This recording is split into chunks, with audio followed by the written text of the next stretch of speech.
Hello students, welcome to my channel. If you learn something from this video, then subscribe my channel, like it and share it. For your queries, drop your message in comment box. Hello students, welcome to my channel. आज आपण एक नव्या चॅप्टरला सुरुवात करतो आहे. That is 6th chapter animals classification, 10th standard science to Maharashtra state board. Okay, 5 chapters आपले finish झालेले आहेत. सगळे लेक्चर अपलोडेड आहेत, चेक करा. आणि आज आपण नवीन चॅप्टरला सुरुवात करतो आहे. लेक्चर 1 आहे हा ॲनिमल्स क्लासिफिकेशन. ओके, थोडा लेंदी चॅप्टर आहे पण खूप इंटरेस्टिंग आणि सोपा चॅप्टर आहे. ओके, तुम्हाला मार्क्स कव्हर करायला पण खूप चांगला आहे, अंडरस्टँडिंगला पण सोपा आहे, कुठलाही किचकट कन्सेप्ट वगैरे ह्याच्यात नाही आहे. Okay, so will start with our chapter that is animals classification. आता जरा वेळ आपण ॲनिमल क्लासिफिकेशन बाजूला ठेवूया. ओके, आपण जनरल बोलूया की क्लासिफिकेशन काय इतकं महत्त्वाचं असतं किंवा खरंच गरज आहे का क्लासिफिकेशनचा अभ्यास करण्याची. तुम्ही मला वाटतं 9th स्टँडर्डला प्लांट्स क्लासिफिकेशनचा अभ्यास केलात आणि आता ह्या वर्षी तुम्हाला आहे ॲनिमल्स क्लासिफिकेशन. कदाचित तुम्हाला असं वाटू शकतं की अरे कशाला पाहिजे हे क्लासिफिकेशन, काय आहे, नुसतं क्लासिफाय केलं आहे आणि त्याचे कॅरेक्टरिस्टिक्स सांगितलं. कशासाठी, काय गरज आहे, काहीच नाही आहे ह्याच्यात, कन्सेप्ट नाही, टेक्नॉलॉजी नाही, काहीच नाही. पण ह्याची गरज आहे. ओके, रादर हे जरा बाजूला ठेवूया. आपण जे जगतो, ओके, आपलं जे लाईफ असतं हे नेहमी क्लासिफाईड असतं. आपण एखादं सोपं एक्झाम्पल घेऊया. आपण एका घरात राहतो, प्रत्येक घराची एक कन्सेप्ट असते fixed. Hall, kitchen, bathroom, okay, bedroom. तुम्हाला मी तुमच्या घरात गेले आणि जर सांगितलं की मला हात धुवायचं साबण आणून द्या, तुम्ही कुठून आणाल? बाथरूममधून. तुम्ही किचनमध्ये जाल का शोधायला? नाही, कारण तुम्हाला ते पक्कं माहिती आहे की तो साबण बाथरूममध्येच असणार. समजा मी तुम्हाला सांगितलं साखर आणून द्या, तुम्ही बेडरूममध्ये जाल का? नाही, तुम्ही किचनमध्येच जाल, एका स्पेसिफिक शेल्फवर जाल. ओके, तुम्ही किराणा मालाचा डबा उघडणार आहात का, तांदळाचा किंवा गव्हाचा? नाही, तुम्हाला माहिती असेल की साखर आई कुठे ठेवते, चहा पावडर आई कुठे ठेवते. म्हणजे आईने सगळं क्लासिफाय केलेलं असतं. ओके, ते जर क्लासिफिकेशन नसेल तर काय होईल असा विचार करा. म्हणजे मी तुमच्याकडे मागितलं की मला गूळ हवा आहे आणि तुम्ही बाथरूममध्ये शोधायला गेलात, जमेल का? नाही. किंवा आपण घर क्लासिफाय केलंच नाही, कसंही काही कुठे ठेवलं, चप्पल बेडरूममध्ये ठेवली, त्याच्यानंतर बाथरूममध्ये साखरेचा डबा ठेवला, चालेल का? नाही चालणार. म्हणजे ॲक्च्युली आपली जी लाईफ आहे किंवा आपली जी सिस्टीम आहे, सोशल लाईफ आहे, ते क्लासिफाईड असतं. जसे तुमचं स्कूलचं क्लासिफिकेशन असतं, 11th, 1st standard, 2nd, 3rd, 4th. Okay, जर असं विचार करा, सगळ्यांना एकत्र कसंही बसा असं सांगितलं, जमेल का? नाही जमणार. तो विकास होणार नाही, अभ्यासक्रम डिस्ट्रीब्यूट होणार नाही. म्हणजे आपण जे लाईफ जगतो, सोशल लाईफ, सगळीकडे क्लासिफिकेशन महत्त्वाचं असतं. कुठलीही गोष्ट समजून घेण्यासाठी, तिच्यावर काम करण्यासाठी ती क्लासिफाईड जर असेल तर ते सोपं जातं. फॉर एक्झाम्पल, मला माहिती आहे मला ॲनिमल क्लासिफिकेशन शिकवायचं आहे. हा चॅप्टर 10th स्टँडर्डला आहे. मी 10th स्टँडर्डच्या स्टुडंट्सने अप्रोच करेन. मी हा चॅप्टर 1st स्टँडर्डला शिकवेन का? नाही शिकवणार, बिकॉज इट इज क्लासिफाईड. तुम्ही 10वीचे स्टुडंट आहात, 10thचे स्टुडंट आहात, 1st स्टँडर्डचे नाही. Okay, so all over life आपण जे जगतो, आपलं जे काही सोशल लाईफ आहे, ओके, हे सगळं लाईफ क्लासिफाईड असतं आणि म्हणून ते आपल्याला सोपं वाटतं. जर ते क्लासिफाईड नसतं तर सगळं खूप डिस्टर्ब झालं असतं. आपल्याला काहीच वस्तू भेटल्या नसत्या, काहीच कळलं नसतं. आपली जी काही ग्रोथ आहे, बुद्धिमत्तेची आपल्या ग्रोथ आहे, ती ग्रोथ प्रॉपर झाली नसती, कारण काही क्लासिफाईड नसतं. ओके, मग जसं आपल्या सोशल लाईफमध्ये क्लासिफिकेशन खूप महत्त्वाचं आहे, तसंच ॲनिमल क्लासिफिकेशन, प्लांट क्लासिफिकेशन हे खूप महत्त्वाचं आहे. त्याच्यानुसार आपल्याला अंदाज येतो कुठला ॲनिमल कसा बिहेव करेल. ओके, काही वेळा आपल्याला ॲनिमल माहिती असतो आणि त्याचे कॅरेक्टरिस्टिक्स माहिती नसतात. मग क्लासिफिकेशनवरून आपल्याला कॅरेक्टरिस्टिक्सचा अंदाज येऊ शकतो. किंवा कॅरेक्टरिस्टिक माहिती असतात पण त्याचं तो कुठे बसेल हे आपल्याला माहिती नसतं, पण त्या कॅरेक्टरिस्टिकवरून आपण त्याला क्लासिफाईड करू शकतो. ओके, सो खूप महत्त्वाचं चॅप्टर आहे. त्यातल्या बऱ्याचशा टर्म्स आहेत, हे तुम्ही आधी बघितलेल्या असाल. तुम्ही रादर बर्ड्स, फिश याचा पण अभ्यास करणार आहात. म्हणजे हे ऑलरेडी तुम्ही बघितलेलं आहे, फक्त क्लासिफाईड पद्धतीने आपण बघणार आहोत. ओके, टर्म ज्या तुम्हाला नवीन असतील त्या नीट समजून घ्या. ओके, मी प्रत्येक टर्म एक्सप्लेन करेन, प्रॉपर एक्सप्लेन करेन, घाई करणार नाही. नीट समजून घ्या. चॅप्टर सोपा आहे, फक्त तो समजून घ्यायचा आहे. अजून आपल्याला ह्या चॅप्टरमध्ये खूप सारे क्लासिफिकेशन्स बघायचे आहेत. म्हणजे एक टाईप आहे, त्याच्यामध्ये दुसरा टाईप आहे, त्याच्यामध्ये अजून क्लासिफिकेशन, त्याच्यामध्ये क्लासिफिकेशन असं बघायचं आहे. तर जेव्हा जसे आपण डीप जाऊ ना, आपण काय करूया, एक एक्झाम्पल फिक्स करू प्रत्येक क्लासिफिकेशनचं, प्रत्येक फायलमचं. मग ते डोक्यात बसेल तुमचं. कसं करायचं ते मी तुम्हाला जसं चॅप्टर पुढे जाईल तसं सांगेन. पण चॅप्टर लेंदी आहे किंवा थिअरॉटिकल आहे, म्हणून टेन्शन घ्यायची गरज नाही. रादर हा चॅप्टर खूप इझी आहे, तुम्हाला शिकवता शिकवता त्याचा अंदाज येईल. Okay, so will start with our general classification, that is living organism. Classification का महत्त्वाचं असतं आपण बेनिफिट्स बघूच तुमच्या बुकमध्ये जे आहेत ते, पण एक जनरल आयडिया मी तुम्हाला दिली. सोशल लाईफ प्रॉपर वर्क करण्यासाठी क्लासिफिकेशन गरजेचं असतं. Okay, so first that is general classification living ऑर्गॅनिझम्सचं. मग त्याच्यामध्ये सगळेच आले, plants, animals, unicellular organism, multicellular organisms, ह्या सगळ्याचं एक क्लासिफिकेशन जनरल क्लासिफिकेशन केलं आहे. That is living organisms classified into prokaryotics and eukaryotics. आता प्रोकॅरियोटिक्स म्हणजे काय, तर प्रोकॅरियोटिक्स म्हणजे असे ॲनिमल्स, रादर असे युनिसेल्युलर ॲनिमल्स किंवा जर मल्टीसेल्युलर असतील तर खूप कमी असतील, असे ॲनिमल्स ज्याच्या सेलमध्ये न्यूक्लियस किंवा दुसरे सेल ऑर्गनल्स वेल डिफाईंड नसतात. जनरली आपण सेल म्हटलं की आपल्या डोक्यात काय येतं, असा एक सेल असेल, मग त्याच्यामध्ये प्रोटोप्लाझम असेल, मग त्याच्यामध्ये एक न्यूक्लियस असेल, ह्या न्यूक्लियसला एक न्यूक्लियस मेम्ब्रेन असेल, असं सगळं वेल डिफाईंड असतं. असं नाही की ह्याला मेम्ब्रेनच नाही आहे, हा कसाही फिरतो आहे, दुसरे ऑर्गनल्स कसेही फिरतात, असं नसतं. असं आपल्या डोक्यात येतं. पण असे काही युनिसेल्युलर ऑर्गॅनिझम्स आहेत, रादर काही मल्टीसेल्युलर पण 1-2 एक्झाम्पल्स आहेत, ज्याच्यामध्ये सेल वेल डिफाईंड नसतो. म्हणजे सेलमध्ये जे ऑर्गनल्स असतात हे वेल डिफाईंड नसतात, त्यांना मेम्ब्रेन नसतं. ओके, ते डिस्टर्ब फॉर्ममध्ये असतात, प्रोटोप्लाझममध्ये कसेही पसरलेले असतात, ब्रेक होत असतात, फॉर्म होत असतात. So it comes under prokaryotics. Okay, ज्या ऑर्गॅनिझम्समध्ये, मायक्रो ऑर्गॅनिझममध्ये सेलचे जे ऑर्गनल्स आहेत ते वेल डिफाईंड नसतात, it comes under prokaryotics. Prokaryotics तुम्हाला डिटेल नाही आहे, रादर प्रोकॅरियोटिक्स हा खूप स्मॉल पार्ट आहे. ओके, तुम्हाला यूकॅरियोटिक्स नीट बघायचं आहे. आता जर ह्याच्यामध्ये सेल वेल डिफाईंड नाही आहे तर यूकॅरियोटिक्समध्ये काय असेल, सेल वेल डिफाईंड असेल, म्हणजे प्रॉपरली सेल असेल, सेलच्यामध्ये एक न्यूक्लियस असेल, दुसरे जे काही ऑर्गनल्स असतात, आपण बोलतो मायटोकॉन्ड्रिया, गॉल्गी बॉडी, असे जे काही रिबोझोम्स, असे जे काही आपण ऑर्गनल्स बोलतो सेलचे, ते वेल डिफाईंड असतात. म्हणजे प्रॉपर एक तुमची सेल असेल, त्याच्यामध्ये एक न्यूक्लियस असेल, त्याच्यामध्ये एक न्यूक्लिओलस असेल, या न्यूक्लियसला मेम्ब्रेन असेल. ओके, इथे तुमचे जे काय गोल्गी बॉडी किंवा मायटोकॉन्ड्रिया वगैरे असतील त्यांना सेल वॉल असेल, मेम्ब्रेन असेल, असं वेल डिफाईंड स्ट्रक्चर असेल. So it comes under eukaryotics. So eukaryotics are nothing but the cell with proper arrangement of its organelles. म्हणजे सेलमधले जे ऑर्गनल्स असतात ते वेल डिफाईंड असतात, क्लिअर असतात. ओके, त्यांना स्वतःची अशी एक बाउंड्री असते. ह्याला बघा, स्वतःची बाउंड्री आहे, स्वतःची बाउंड्री आहे. So it comes under eukaryotics. आता यूकॅरियोटिक्समध्ये अजून 2 टाईप आहेत, that is unicellular and multicellular. Okay, unicellular and multicellular. आता युनिसेल्युलरमध्ये प्रोटिस्टा येतात. युनिसेल्युलरमध्ये हे यातलं एक एक्झाम्पल आपण ऑलरेडी बघितलेलं आहे. For example amoeba. Okay, protista. Okay, amoeba कसा असतो, कसाही असतो, पण त्याचा न्यूक्लियस क्लिअर असतो. आठवते तुम्हाला, आपण अमिबा बघितलेलं आहे. Okay, so unicellular organism it is nothing but protista. ह्याचा जो काही किंगडम आहे, तुम्ही किंगडम फायलम 9thला बघितलेलं आहे, ह्याचं किंगडम आहे Protista. So unicellular organism comes under यूकॅरियोटिक्स.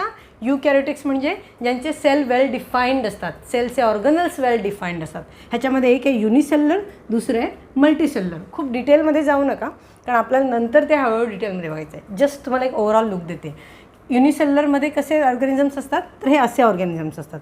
Next multicellular. Okay, आता मल्टीसेल्युलर, अजून प्लांट्स आणि ॲनिमल्स असं डिव्हिजन झालेलं नाही, आपण लिव्हिंग ऑर्गॅनिझमच बघतोय. ओके, आता मल्टीसेल्युलर जेव्हा आपण करतोय तेव्हा एक पॉईंट येतो, that is cell wall present, cell wall absent. Okay, आता सेल वॉल म्हणजे काय, आपल्या सेलला मेम्ब्रेन असतं, हे मेम्ब्रेन आहे सेलचं, आपल्या ह्युमन बिंगच्या सेलला. ओके, मेम्ब्रेन असतं, वॉल नसते.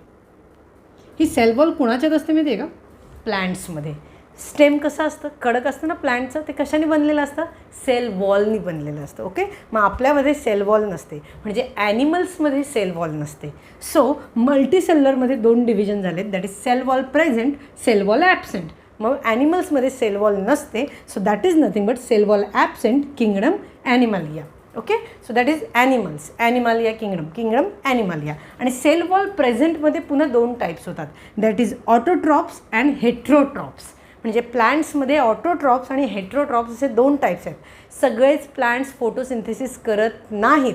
काही प्लांट्स दुसऱ्या प्लांट्सवर किंवा दुसऱ्या एखाद्या बॉडीवर डिपेंड असतात. For example fungi. ओके, तुमच्या ब्रेडवर जी फंगी येते ती फोटोसिंथेसिस करते का? नाही, ती ब्रेडचा वापर करते as a food. Okay, so that is the example. So cell wall present म्हणजे प्लांट्स, पण प्लांट्समध्ये 2 टाईप आहेत. Most of the plants are autotrophs, that is nothing but green plants which perform photosynthesis, prepare their own food, so that is nothing but kingdom plantae. Okay, all plants, green plants. Heterotrophs म्हणजे असे plants जे दुसऱ्यावर depend असतात. Example fungi. Okay, so kingdom fungi. Okay, so this is nothing but your general classification. Living organism prokaryotic, eukaryotic. Prokaryotic cell is not properly defined and cell organelles are not properly defined. Eukaryotic cell is properly defined, organelles are properly defined, then unicellular and multicellular. Multicellular मध्ये 2 type, cell wall present, cell wall absent. Cell wall absent म्हणजे animals. Okay, so kingdom animalia. Cell wall present म्हणजे plants, पण प्लांट्समध्ये पुन्हा 2 type, that is autotrophs and heterotrophs. So ऑटोट्रॉप्समध्ये कोण येतात? सगळे प्लांट्स येतात, आणि हेट्रोट्रॉप्समध्ये काय येतं? तर फंगी येते. ओके, नेक्स्ट आपण बघणार आहोत हिस्ट्री ऑफ ॲनिमल क्लासिफिकेशन. म्हणजे ॲनिमल क्लासिफिकेशन कुणी डेव्हलप केलं, ते कसं डेव्हलप झालं ते बघणार आहोत. ओके, सो फर्स्ट ॲनिमल क्लासिफिकेशनला कोणी जर सुरुवात केली तर Greek scientist that is Aristotle. Okay, हे नाव तुम्ही ऐकलं असेल कारण बऱ्याच ठिकाणी ह्याचं नाव घेतलं जातं. सो ॲरिस्टॉटलनी पहिल्यांदा ॲनिमल क्लासिफिकेशनचा मुद्दा मांडला किंवा क्लासिफाय करण्याचा प्रयत्न केला. So it is based upon size of animals. Okay, म्हणजे ॲनिमल किती मोठा आहे किती छोटा आहे त्याचा विचार करून. नेक्स्ट हॅबिट म्हणजे त्याच्या फूड हॅबिट्स किंवा त्याच्या काही ज्या लिव्हिंग हॅबिट असतील. आपल्या लिव्हिंग हॅबिट्स कुठल्या आहेत? Food, clothing, shelter. तशा प्रत्येक ॲनिमलच्या ज्या काही हॅबिट असतील त्या हॅबिटनुसार, आणि हॅबिटॅट म्हणजे कुठल्या एन्व्हायरमेंटमध्ये तो राहतो आहे याचा विचार करून त्यांनी क्लासिफिकेशन केलं.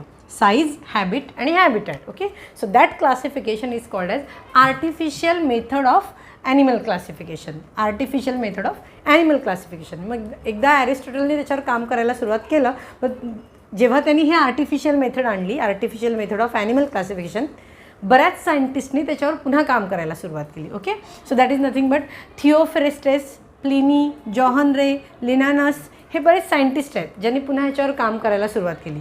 आणि मग एक नेक्स्ट मेथड डेव्हलप झाली, that is nothing but natural system. Okay, natural system develop केली. आधी कोण डेव्हलप केली? ॲरिस्टॉटलने डेव्हलप केली. कुठली मेथड? तर आर्टिफिशियल मेथड. नंतर या बऱ्याच साऱ्या सायंटिस्टनी वर्क केलं आणि नेक्स्ट मेथड डेव्हलप केली, natural system of animal classification. ती आपण बघणार आहोत आता. Natural system of animal classification. First is Aristotle, then this scientist, that is first is artificial method, second is natural system, आणि रिसेंटली ॲडव्हान्स सिस्टीम आलेली आहे, advance animal classification. ती कोणी इंट्रोड्यूस केली? तर कार्ल वोईसनी.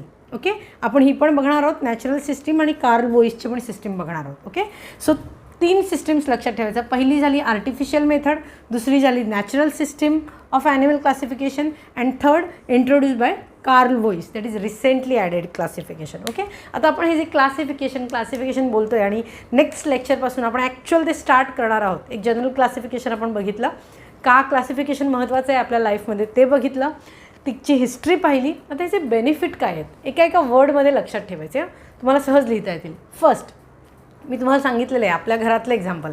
आपण क्लासिफाईड नसतो तर काय झालं असतं? आपलं घर क्लासिफाईड नसतं. कुठेही किचनमधली वस्तू बाथरूममध्ये, बाथरूममधली वस्तू बेडरूममध्ये चाललं असतं का? नाही. मग पहिलं काय पॉईंट येतो? कन्व्हिनियंट. ओके, आपला कन्व्हिनन्स.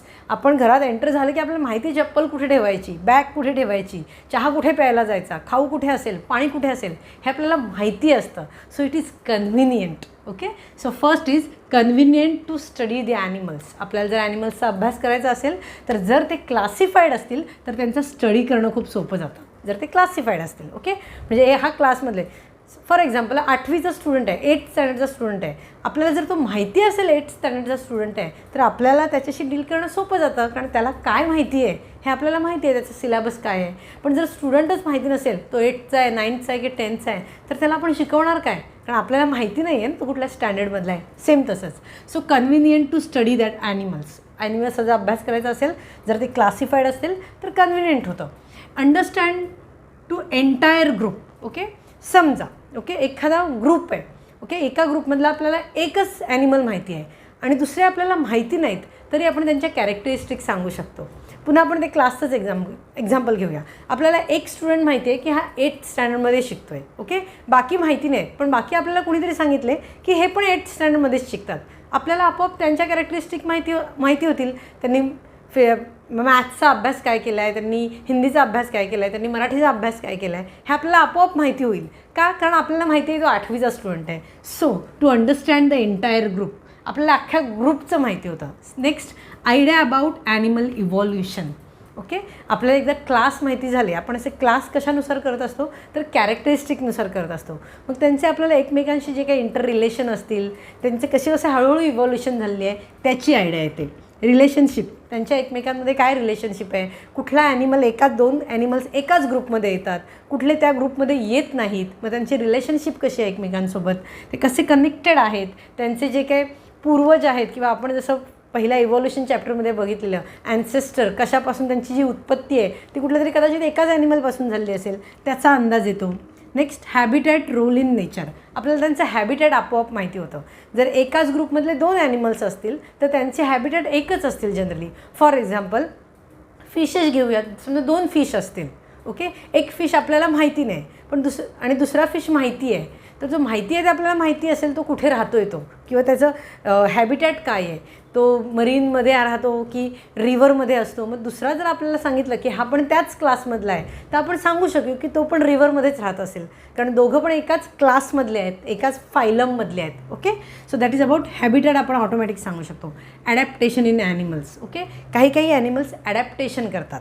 ओके, मग समजा एकाच क्लासमधले ॲनिमल्स असतील आणि तो थोडासा डिफरंट झालेला असेल, त्यांनी थोडीशी एखादी कॅरेक्टरिस्टिक डेव्हलप केलेली असेल तर आपल्याला अंडरस्टँडिंग होतं की अरे हा ॲनिमल याच क्लासमधला आहे पण तरी थोडासा डिफरंट आहे, म्हणजे त्यांनी काहीतरी ॲडॅप्टेशन केलेलं आहे. So these are the benefits. त्याच्यावर क्वेश्चन येतो तुम्हाला, खूप महत्त्वाचं आहे. Benefits of classification. का आपण क्लासिफिकेशन करतो आहे? जनरली हे जे पॉईंट्स आहेत हे पॉईंट्स स्वतःचं जे आपलं एक्झाम्पल आहे, क्लासरूमचं एक्झाम्पल, कन्व्हिनियंट टू स्टडी, त्यांचं स्टडी करणं सोपं आहे. अंडरस्टँड टू एंटायर ग्रुप, अख्खा ग्रुप आपल्याला माहिती होऊन जातो. आयडिया, त्यांचे इव्हॉल्युशन, हळूहळू ग्रोथ कशी झालेली आहे ते आपल्याला कळतं. त्यांचं रिलेशनशिप कसं आहे ते कळतं. हॅबिटॅट, ते कुठल्या एन्व्हायरमेंटमध्ये राहतात ते कळतं. आणि त्यांच्यामध्ये जर काय ॲडॅप्टेशन झालेलं आहे तर ते पण कळतं. So that is all about benefits of animal classification. आपण इथे हे लेक्चर फर्स्ट थांबवतो आहे. आपण जस्ट इंट्रोडक्शन बघितलेलं आहे. नेक्स्ट लेक्चरमध्ये आपण ॲक्च्युअल क्लासिफिकेशन स्टार्ट करू. लिव्हिंग ऑर्गॅनिझमचं जे फर्स्ट क्लासिफिकेशन आपण बघितलं तेही खूप महत्त्वाचं आहे. ते एकदा बघा पुन्हा. आणि ह्याच्यामध्ये बेनिफिट्स खूप महत्त्वाचे आहेत, हेही तुम्हाला माहिती पाहिजे. दॅट इज आर्टिफिशियल मेथड पहिल्यांदा डेव्हलप झाली. साईज, हॅबिट आणि हॅबिटॅटवरून कोणी डेव्हलप केली? ॲरिस्टॉटलनी. त्याच्यानंतर नॅचरल सिस्टीम डेव्हलप झाली आणि नंतर ॲडव्हान्स क्लासिफिकेशन डेव्हलप झालं, कार्ल बोईसनी केलं. Okay, so that is all about your first lecture. Thank you. And don't forget to subscribe my channel, like it and share it.